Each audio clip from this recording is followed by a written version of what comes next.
Assalamualaikum warahmatullahi wabarakatuh. A'udzu billahi minasyaitonir rajim. Bismillahirrahmanirrahim.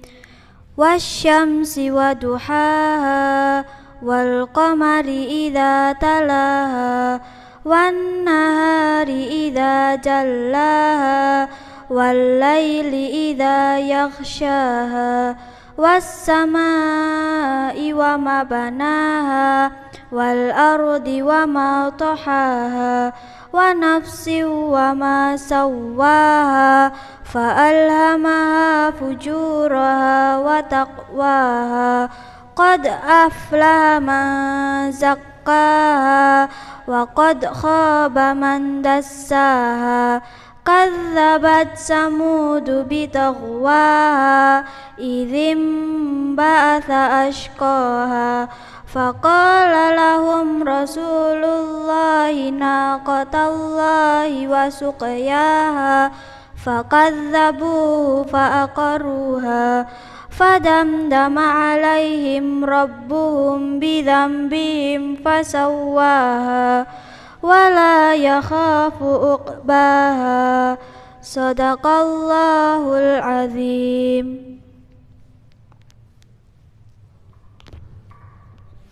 Bismillahirrahmanirrahim.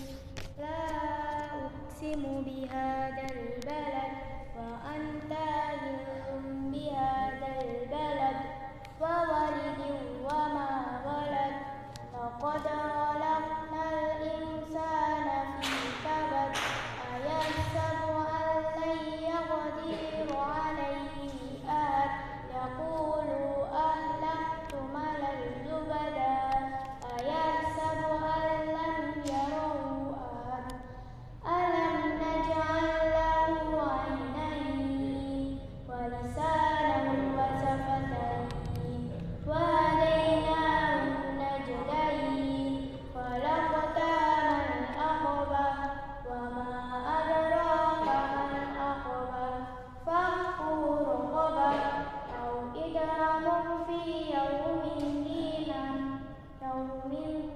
masghaba yatiman dha maghroba aw miskinan dha matrobah Summa kana minal ladina kafaru Summa kana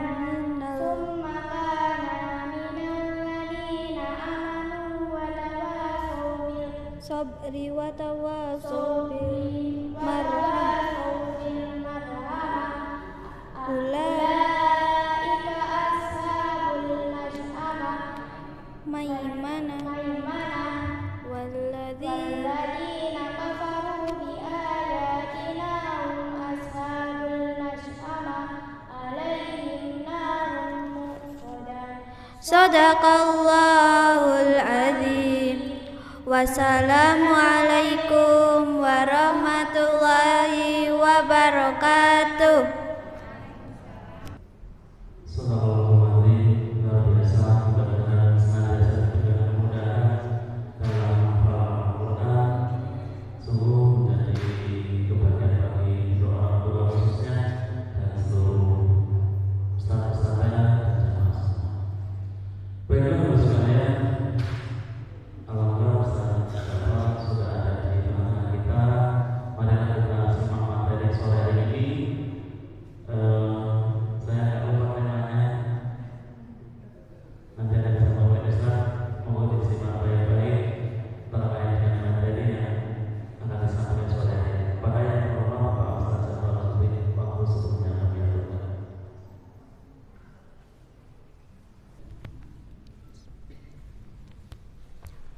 Assalamualaikum warahmatullahi wabarakatuh.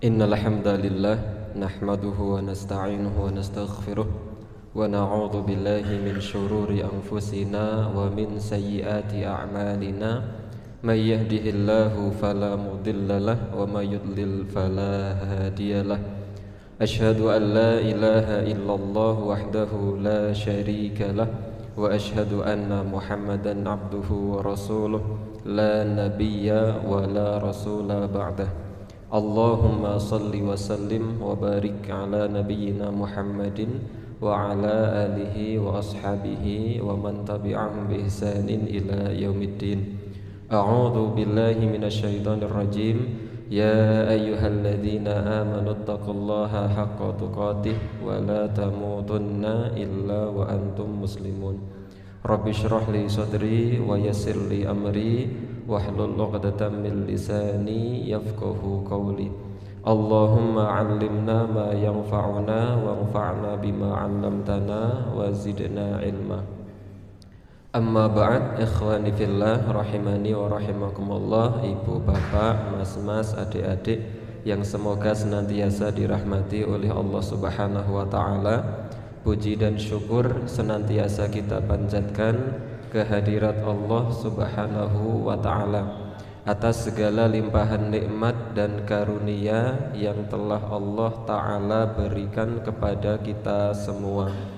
Di sore hari ini kita bisa berkumpul bermuajahah dalam rangka untuk thalabul ilmi di tempat ini dalam suasana yang aman, nyaman, terang benderang. Semoga apa yang kita niatkan benar-benar dicatat oleh Allah Subhanahu wa taala sebagai amal yang Allah ridhoi. Salawat beriring salam semoga senantiasa tercurahkan kepada uswah kita, teladan kita, panutan kita, Nabi Muhammad sallallahu alaihi wasallam, keluarganya, sahabat-sahabatnya, para tabi'in, tabi'ut tabi'in, dan seluruh umatnya yang istiqomah menjalankan agama Islam sampai hari kiamat kelak. Ikhwani fillah, rahimani wa rahimakumullah. Kemarin siang Pak Mukhlas WA saya untuk membersamai ibu bapak semuanya thalabul ilmi di sini, dan ketika itu Pak Mukhlas WA saya temanya kira-kira apa. Saya jawab temanya masih belum bisa memaafkan. Niku temane. Insyaallah yang akan kita bahas pada sore hari ini adalah bagaimana tutorial memaafkan. Bagaimana kita yang masih susah untuk memaafkan kesalahan orang yang pernah orang lain lakukan kepada kita, bagaimana tipsnya supaya kemudian nanti kita bisa memaafkan. Tips ini kita ambil dari kitab Jami'ul Masail yang dikarang oleh Syekhul Islam Ibnu Taimiyah, jilid yang pertama mulai dari halaman yang 168. Bagaimana kemudian kita berusaha, kita bukan ibu bapak, karena saya juga selalu berusaha untuk bisa memaafkan setiap kesalahan yang pernah orang lain lakukan kepada kita. Ikhwani fillah, ibu bapak rahimani wa rahimakumullah, memaafkan itu adalah kata yang sangat mudah untuk diucapkan. Saking mudahnya kata orang Tembarak niku mudih, gamping, pilitik, nek tok muni ngapura niku gampang. Sesuatu kalimat kata yang sangat-sangat mudah untuk diucapkan tetapi berat sungguh luar biasa ketika kemudian kita ingin mempraktekkan kalimat memaafkan tersebut.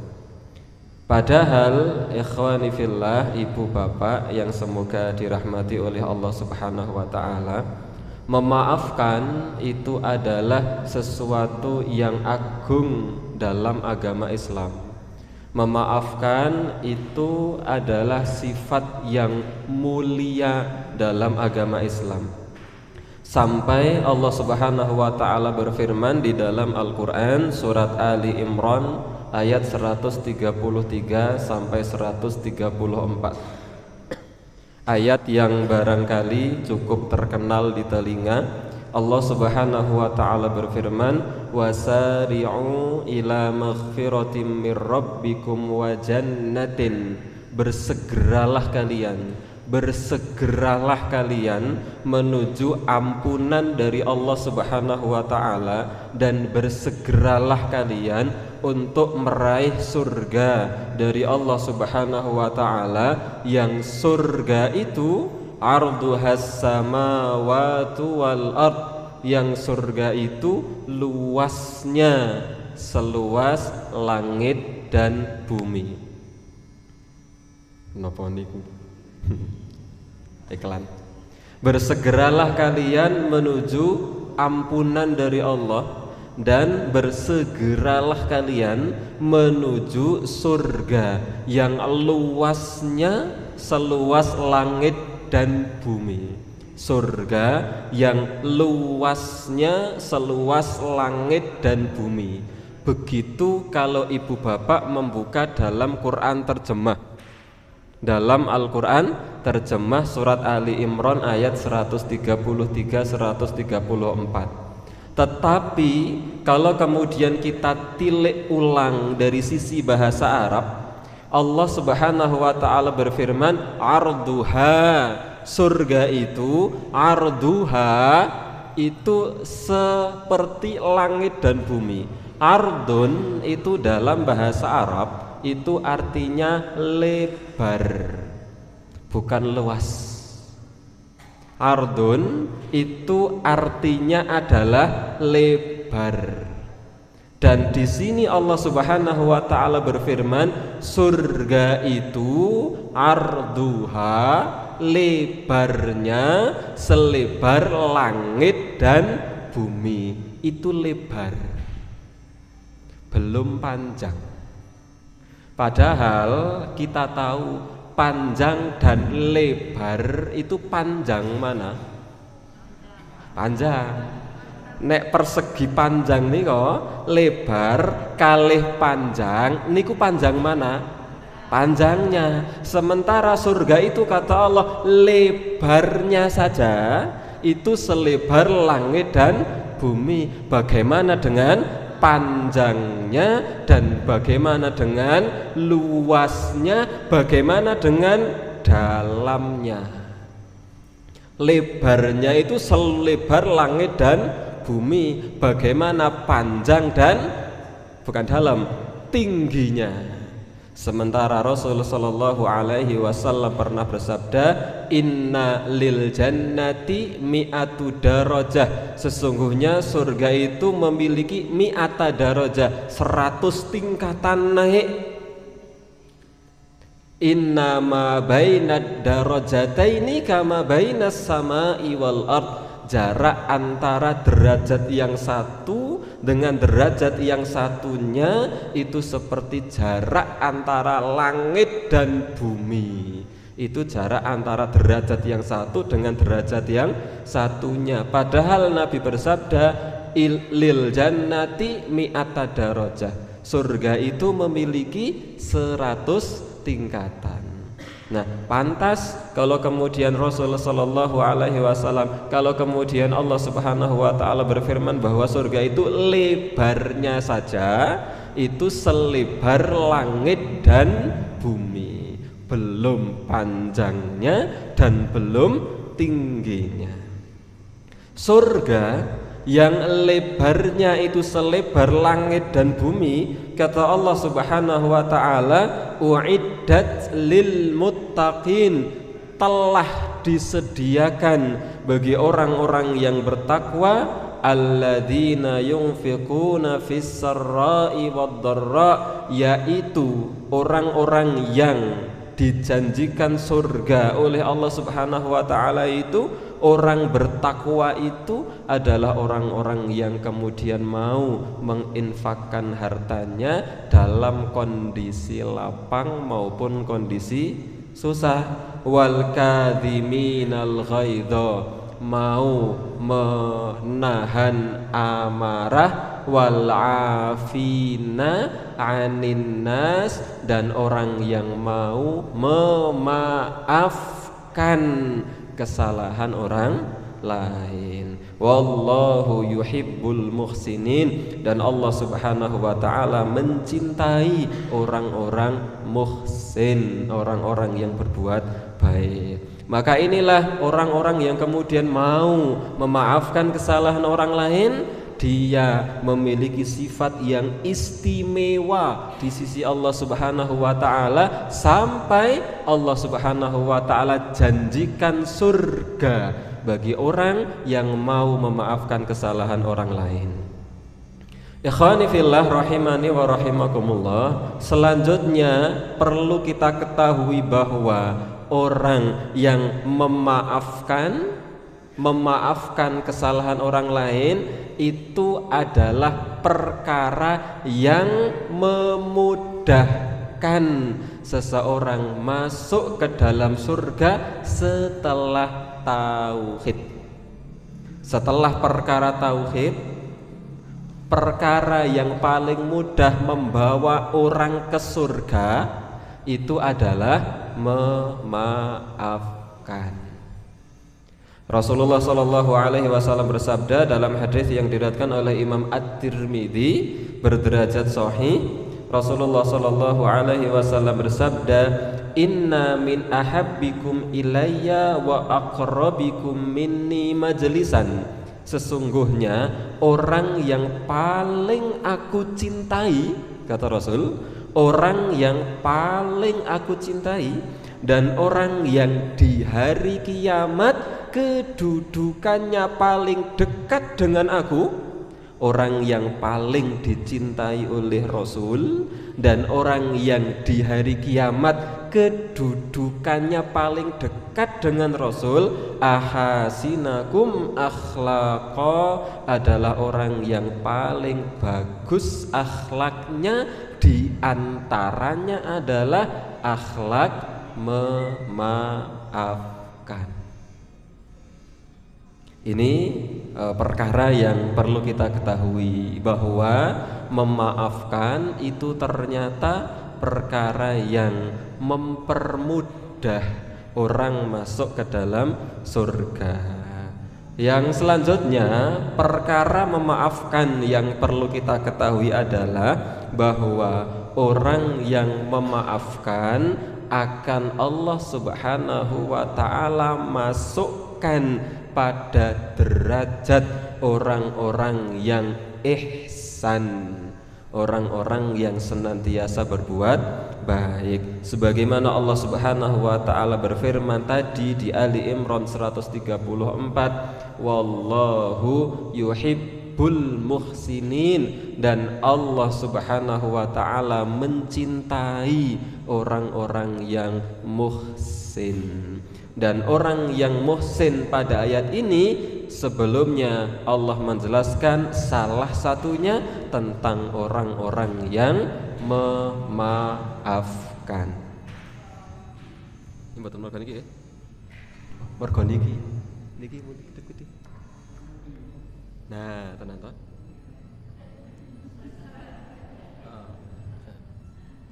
Sebule sumbere teng mriki.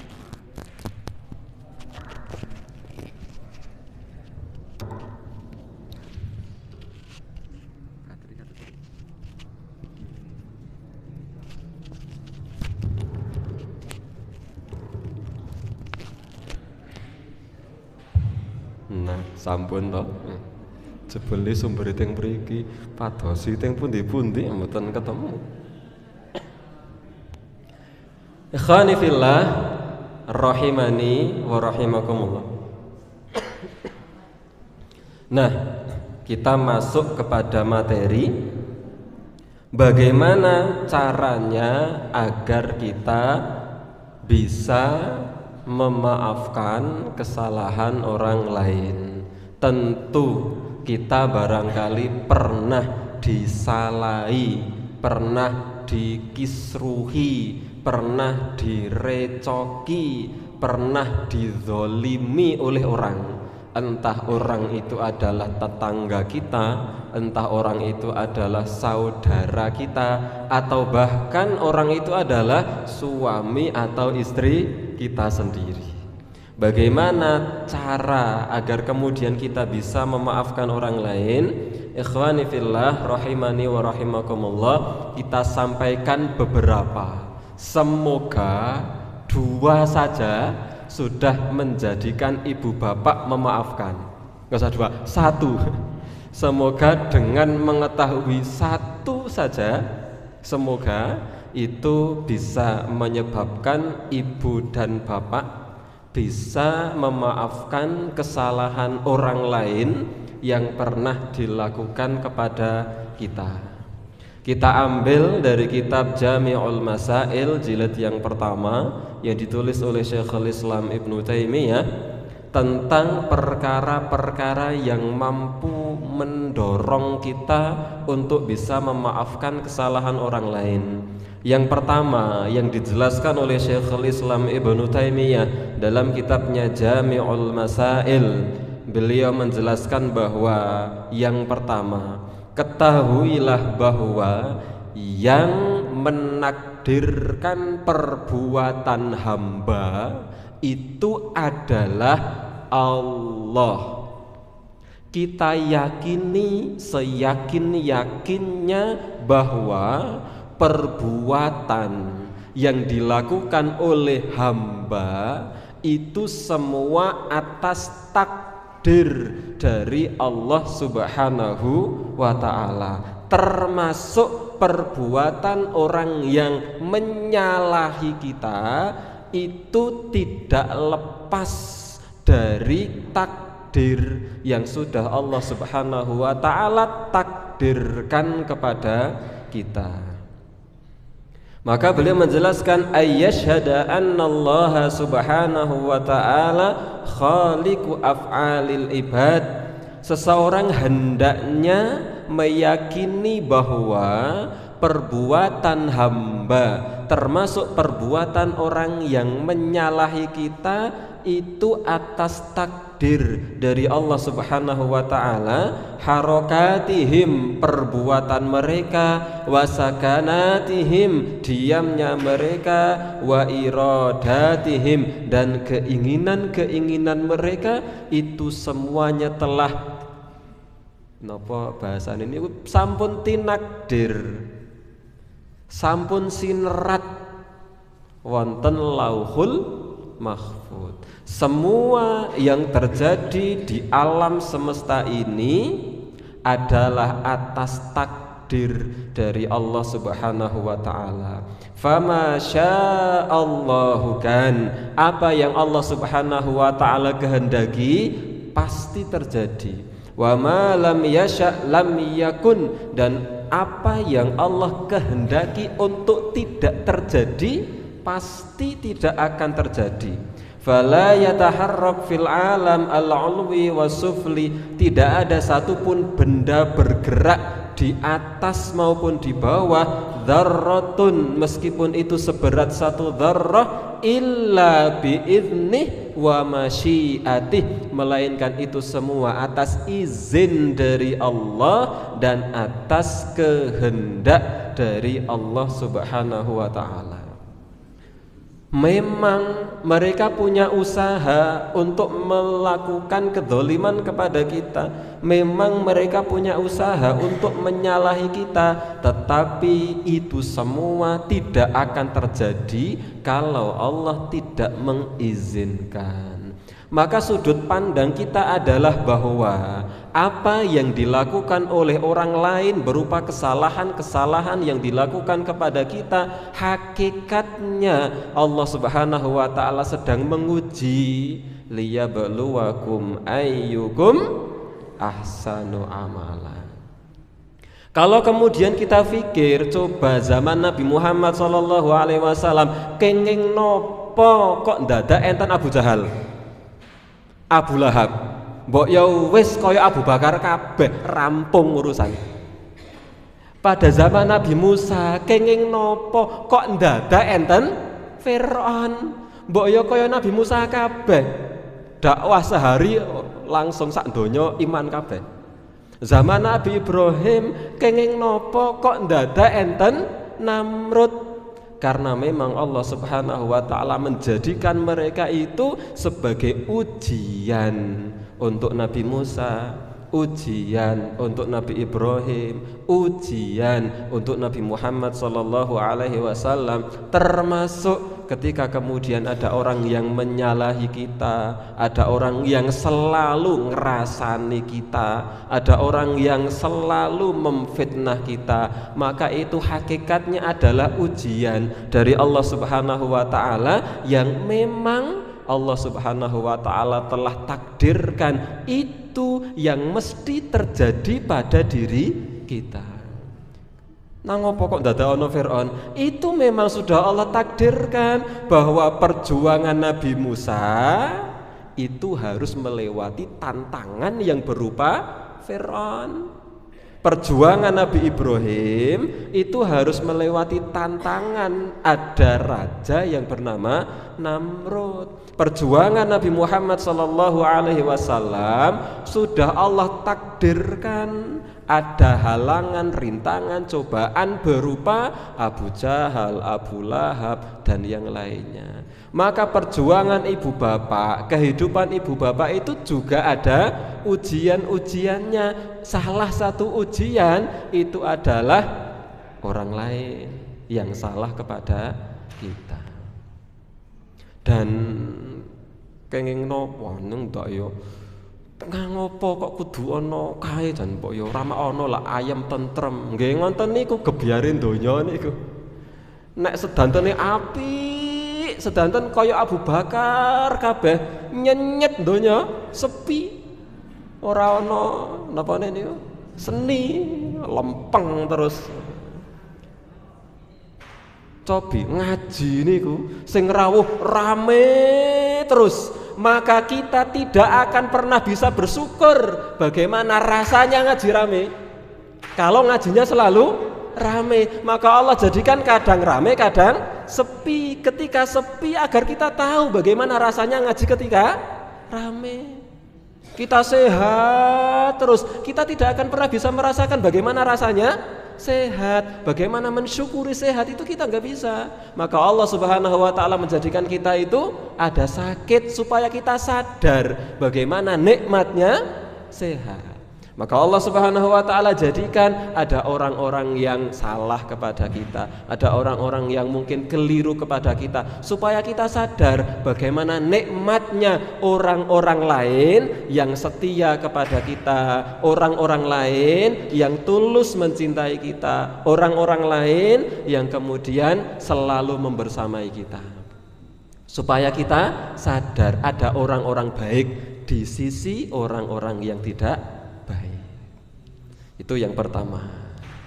Maka yang pertama, fahami bahwa apa yang kemudian terjadi pada diri kita berupa kesalahan orang lain yang sampai kepada kita, hakikatnya telah Allah takdirkan. Kalau Allah Subhanahu wa taala sudah menakdirkan, siapa yang bisa menolak takdirnya Allah? Maka fahami, oh salah, ya wis pancen takdir. Nonton. Sudah bisa memaafkan? Dereng. Oh, tambah nek dereng. Yang kedua, agar kemudian kita bisa memaafkan kesalahan orang lain. Yang kedua, yang dikatakan oleh Syekhul Islam Ibnu Taimiyah, ayyashhada dzunubahu. Kalau ada orang salah kepada kita, maka pertama kali yang perlu kita fahami, yang perlu kita lakukan adalah tengok kesalahan dan dosa kita. Mungkin kita mendapatkan perlakuan seperti ini karena akibat dari dosa kita. Karena orang lain melakukan kesalahan kepada kita, itu hakikatnya itu musibah bagi kita. Atau mungkin itu ujian yang berupa musibah.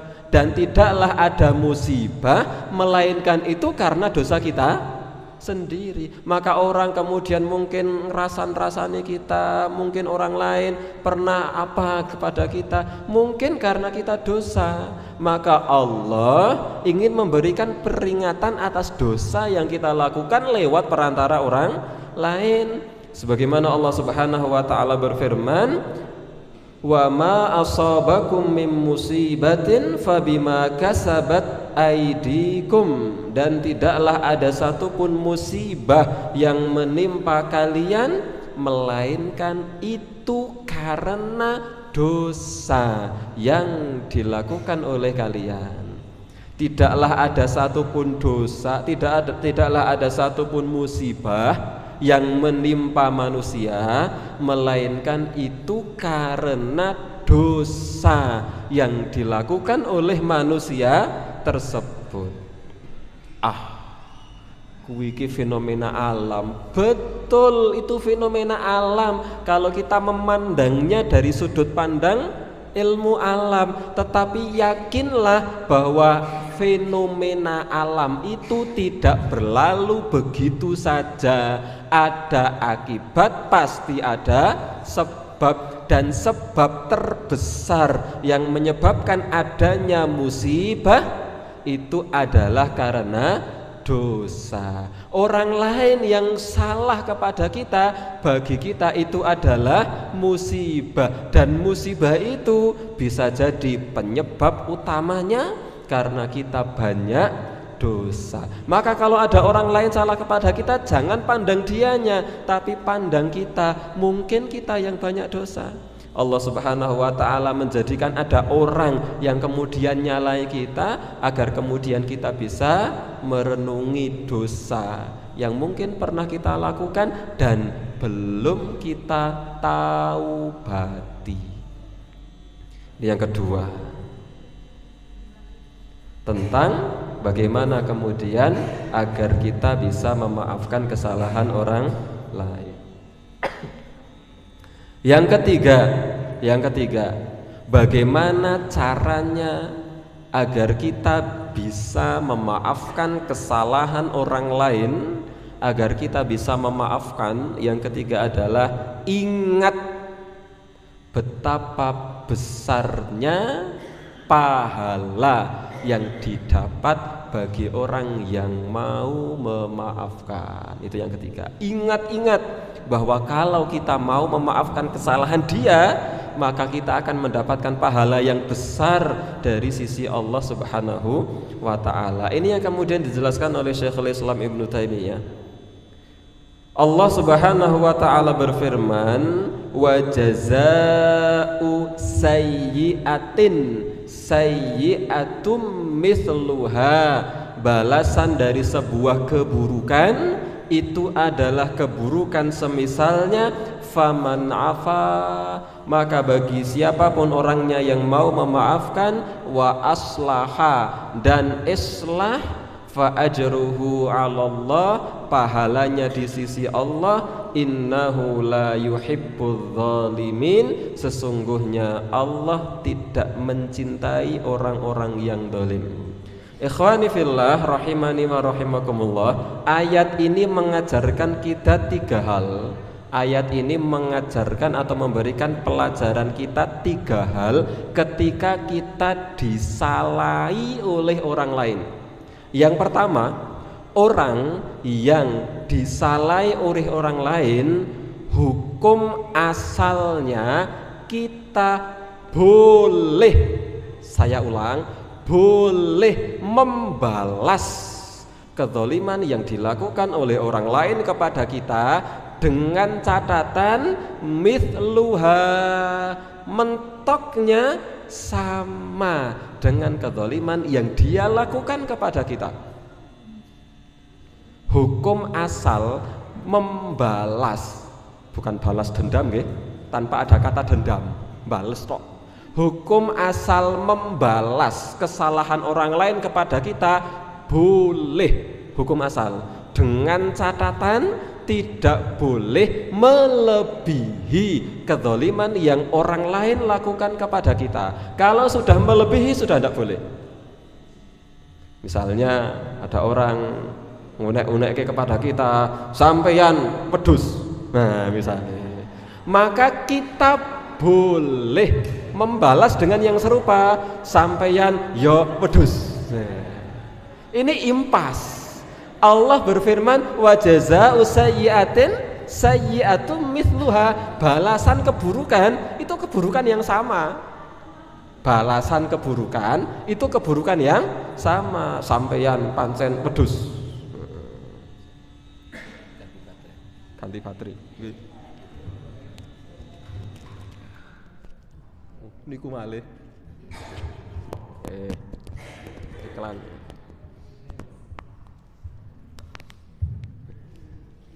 Misal tadi kita kasih contoh napa sampeyan wedhus. Kemudian kita mengatakan sampeyan ya wedhus. Itu impas. Dalam agama Islam ini boleh. Tetapi faman afa, orang yang mau memaafkan, sampeyan wedhus. Yo. Sampeyan wedhus. Ora apa-apa. Dimaafkan. Wa aslaha, dan bahkan mau memperbaiki hubungan, fa ajruhu 'ala Allah, pahalanya di sisi Allah. Allah tidak menghitung pahalanya. Kalau baca Al-Quran lah ada hitungannya, satu huruf, satu kebaikan dilipat gandakan 10 kali lipat alif lam mim berarti 30 pahala, ada hitung-hitungannya. Orang yang mau memaafkan tidak ada hitung-hitungannya. Kalau Allah Subhanahu wa taala nggak ngitung, sudah unlimited pahalanya, itu sudah nggak dihitung oleh Allah, pokoknya ganjaran kabeh. Fa ajruhu 'ala Allah, bagi yang mau memaafkan. Maka tingkatan pertama ada orang yang membalas dengan yang semisal. Ini hukum asal enggak apa-apa. Tapi kalau mau memaafkan, maka pahalanya langsung dari sisi Allah Subhanahu wa taala yang saking banyaknya sampai Allah tidak menyebut berapa pahalanya yang Allah Subhanahu wa taala berikan kepada dia. Nah, yang parah itu adalah innahu la yuhibbudz zalimin. Allah tidak mencintai orang-orang yang zalim dalam ayat ini. Siapa? Orang yang disalahi, dia membalas, tapi balasannya lebih parah. Ini yang justru dia sendiri yang zalim. Dia malah tidak jadi, dia yang zalim yang membalas. Sampean wedhus, dia balas. Sampean wedhus gendeng. Nah, kata-kata gendeng ini adalah kelebihan, ini nggak boleh dalam pandangan Islam. Kalau dikatakan sampeyan wedhus, bolehnya itu adalah juga mengatakan sampeyan yo wedhus. Ini hukum asal nggih, tapi kita harusnya nggak memakai hukum asal ini. Kita memakai yang kedua, faman afa wa aslaha fa ajruhu 'ala Allah. Orang yang kemudian mau memaafkan, maka pahalanya besar di sisi Allah. Mas, sampeyan ngono nek omong gampang, pancen kula omong gampang. Prakteknya angel. Maka kita usaha, saya pribadi, ibu bapak sekalian berusaha untuk kemudian bisa memaafkan kesalahan yang orang lain lakukan kepada kita. Karena yang ketiga ini sampun saged paring ngapura 4 tambah terus. Teng mriki Syekhul Islam Ibnu Taimiyah menjelaskan sampai ada 20 agar kita bisa memaafkan. Kita ringkas. Yang keempat, memaafkan itu membersihkan hati. Yang keempat, kalau ada orang lain salah kepada kita, yakini dengan seyakin-yakinnya bahwa kalau kita mau memaafkan kesalahan orang lain, hati kita akan menjadi bersih. Ayyashhada annahu idza afa wa ahsana awrathahu dzalika min salamatil qalbi li ikhwani. Orang yang mau memaafkan kesalahan orang lain, hatinya akan menjadi bersih, selamat hatinya kepada saudaranya, wa naqaihi minal ghisyi wal ghilli, dan dia hatinya akan bersih dari ghil, dari kedengkian kepada orang lain. Kalau dia mau memaafkan, hatinya akan bersih dari dengki kepada orang lain. Sementara bersih dari kedengkian kepada orang lain, itu juga ada jaminan surga dari Allah Subhanahu wa taala. Sebuah kisah yang cukup terkenal ditulis dalam kitab Az-Zuhdu. Rasulullah Shallallahu alaihi wasallam bersabda ketika di hadapan para sahabat, Rasulullah bersabda begini, sebentar lagi akan ada ahli surga lewat.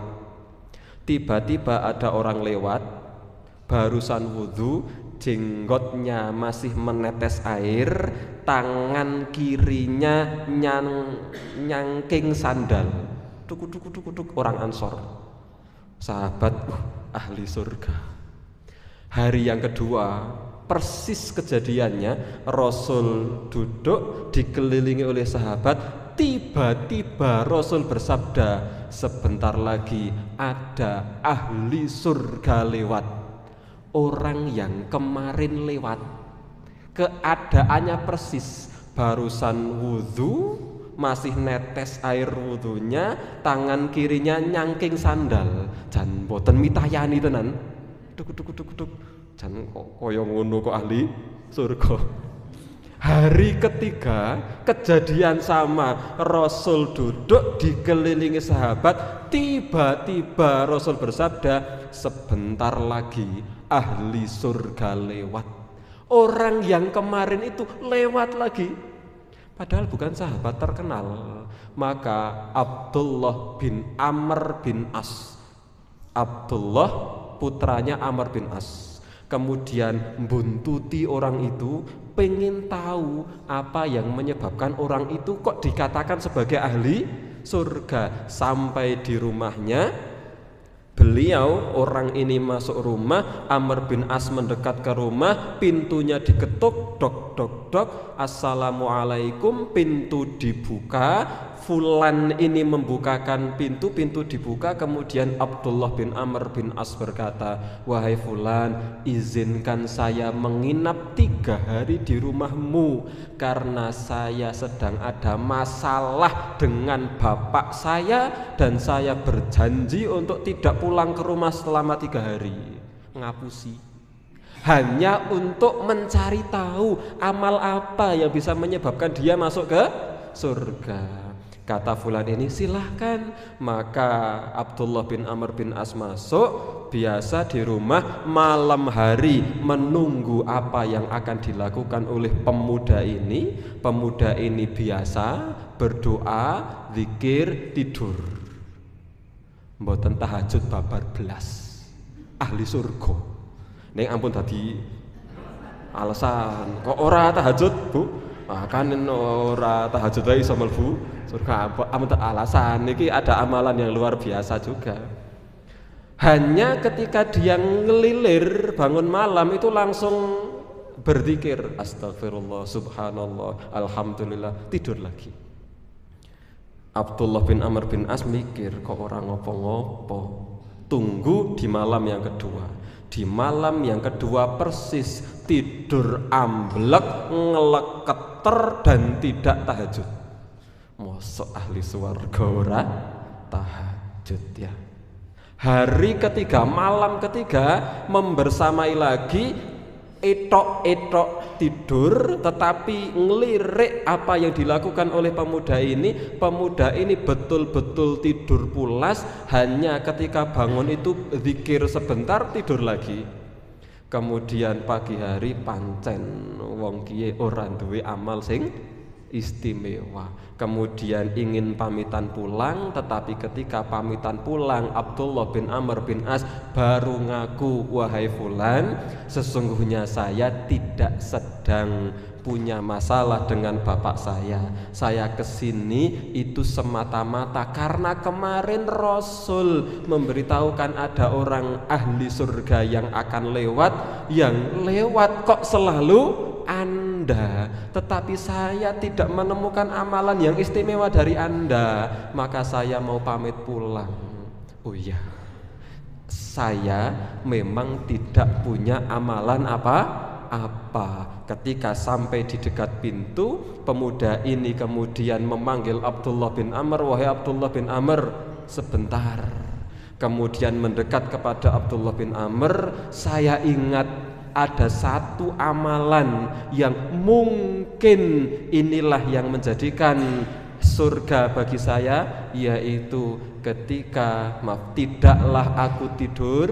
tidaklah aku tidur melainkan sebelum tidur saya selalu melepaskan semua kedengkian yang ada pada diri saya kepada orang lain, kesalahan-kesalahan orang lain wis ben luweh. Sing penting saya tidur amblek ngeleketer saking nyamannya, karena tidak merasa dendam apa-apa kepada orang lain, saking ambleke ngasih mboten tahajud. Nah, ning niku ampun dados alasan sesuk aku arek ora tahajud. Sing penting nek arek turu aku wis ngapura. Ampun.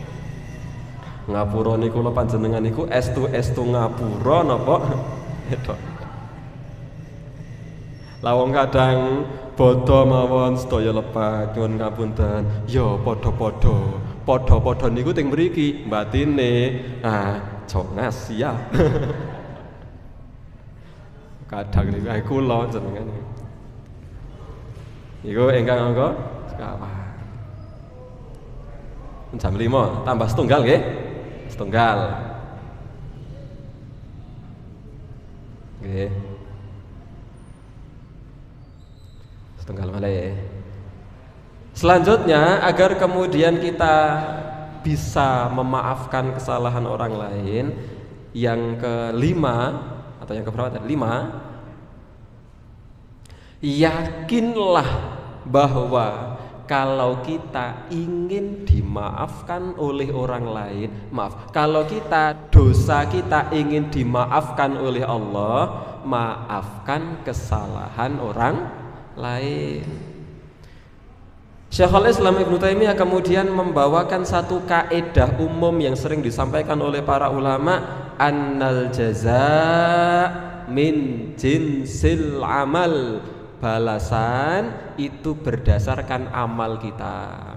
Kalau kita ingin dimaafkan kesalahan kita oleh orang lain, kalau kita ingin dimaafkan dosa kita oleh Allah, maafkan kesalahan orang lain. Wa annahu nafsahu dhalimun mudnib, karena kita ini adalah orang yang banyak dosa. Sebagaimana di pertemuan sebelumnya kita telah jelaskan, kita ini banyak dosa. Wa anna man afa 'anin nas, siapa orangnya yang mau memaafkan kesalahan orang lain, afallahu anhu, Allah akan maafkan dosanya. Wa man ghafara lahum, siapa yang ngapura memberi maaf kepada orang lain, ghafarallahu lahu, Allah akan memberi ampunan kepada orang tersebut. Sebagaimana kaidah ini juga berawal atau juga senada dengan sabda Nabi Muhammad SAW, irham man fil ardi yarhamka man fis sama, sayangi yang ada di bumi, maka yang ada di langit akan menyayangi kamu, sabda Nabi. Maka kalau kita ingin Allah menyayangi kita, kita sayangi orang lain. Kalau kita ingin Allah memaafkan dosa-dosa kita yang begitu banyak, maafkan kesalahan orang lain yang dilakukan kepada kita. Al jaza min jinsil amal, balasan itu berdasarkan amal kita. Kalau kemudian kita mau dosa kita dimaafkan oleh Allah, maka maafkan kesalahan orang lain. Berat, memang berat, tapi kemudian kita berusaha untuk kemudian bisa senantiasa memberikan maaf kepada orang lain, karena pahalanya besar di sisi Allah Subhanahu wa taala. Dan kemudian 5 poin ini semoga sudah bisa menyebabkan kita menjadi pemaaf. Kalau memang juga belum bisa, silahkan ibu bapak buka kitab Jami'ul Masail Ibnu Taimiyah jilid 1 halaman 168. Ada 20 agar kemudian bagaimana kita bisa memaafkan kesalahan orang lain. Kalau kemudian ternyata setelah ngaji ini juga masih susah memaafkan kesalahan orang lain yang dilakukan kepada kita, sampai rumah, diingat-ingat ibu bapak, sampai rumah nunggu videonya diupload ya, dilihat lagi, like, share, subscribe, komen.